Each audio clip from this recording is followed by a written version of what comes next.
So in the previous video and my previous newsletter, I talked about why I'm not using OpenClaw, which was Claude, moat, all of that stuff. What I want to talk about in this video is what you want to do before you start using OpenClaw. If you want to use OpenClaw, that's fine, go for it. But there's an even bigger problem you're facing before you actually start using something like OpenClaw or any AI tool out there. Now, I'm going to make a few assumptions about you. You're building automations with some kind of tool, whether it's NAN, whether it's anti-gravity, whether it's OpenClaw, Claude Code, whatever it is. So last week, what we talked about was this idea of you need to avoid distraction. But what I want to talk about this week is the fact that you need to be durable. And what I mean by that is you need to find your moat. So many people out there are jumping from tool to tool, spending hours watching YouTube videos, learning them, not actually getting a client, and then jumping onto another tool. What I want you to do instead is I want you to find your moat. What is it, the thing that you do better than anybody else? Because then all you need to do is find the tool behind the scenes to back that up. That's all you need. You don't need to know how to use 20 different types of AI tools. You need to know how to solve a problem. So AI automations are getting cheaper. Tools are getting easier. Okay, templates are everywhere. There's so many prompts out there that you can use to build with anti-gravity if that's what you want to do. So the barrier to entry to AI automation is closing. When everyone can build, execution stops being the moat. And what the moat is now is not the tool that you use, but it's actually the fact that you can solve a problem for a client better than anybody else. The tool behind the scenes is irrelevant. Now, I'm still going to be sharing prompts and tools in my newsletter. We're still going to talk about different businesses that you can solve, aka pain points that you can provide solutions for to clients.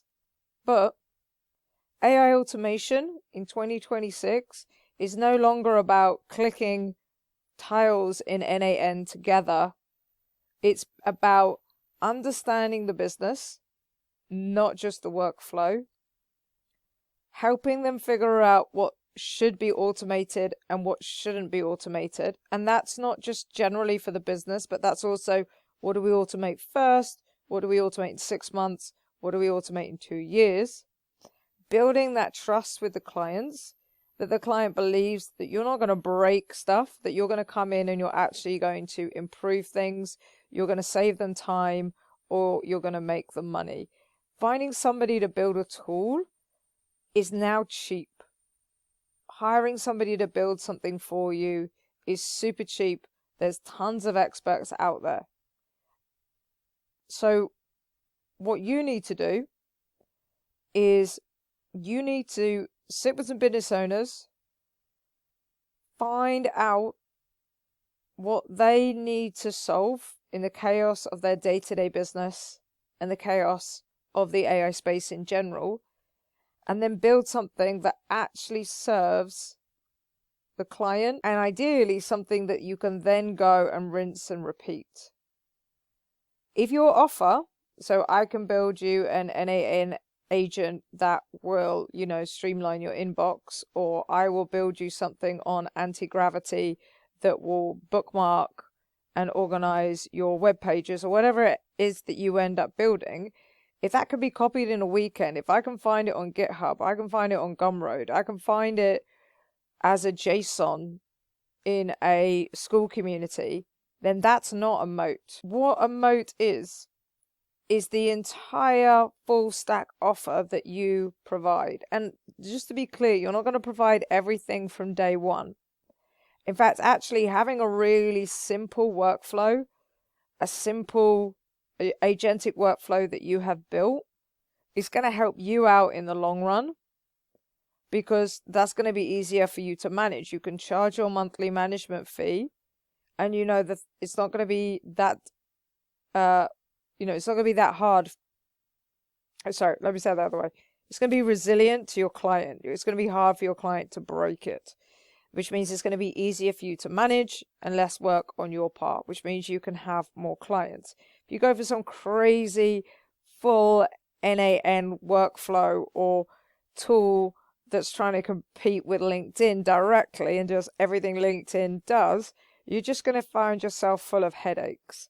So what you want is your offer to be full stack, not your foot in the door offer, not your little micro offer that you take to the table to show you know what you're talking about, but your full offer, the workflow you sell them, the problem you solve, the training you give their staff on how to use the tool, the problems you set out that you can solve them in the future, the maintenance that you offer them every month.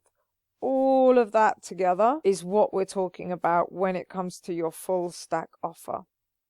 Because if you deliver the tool and then the value that you offer disappears, you're not going to make money month after month. You sell the thing for $500, $1,000, and then you have to go and get yourself a new client. But if you're consistently bringing in new little tools, training their staff, acting as a consultant in their business so they can understand how they could be using AI in the future, doing all of this stuff together, then that becomes the moat. You become an essential part of their business. So what you need to do now is you need to focus. I want you to go away and find one audience, one recurring problem or pain point, and one outcome that you can reliably deliver. I do not want you to go away and redesign their entire business.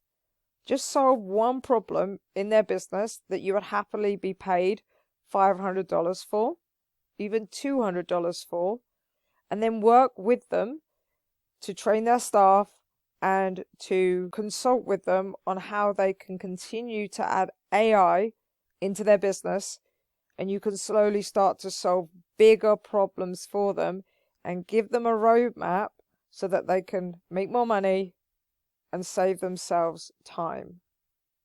If you do that long enough, then the client doesn't hire your stack. It doesn't care whether the business doesn't care whether it's NAN or anti-gravity or Claude code or whatever you're using running in the background.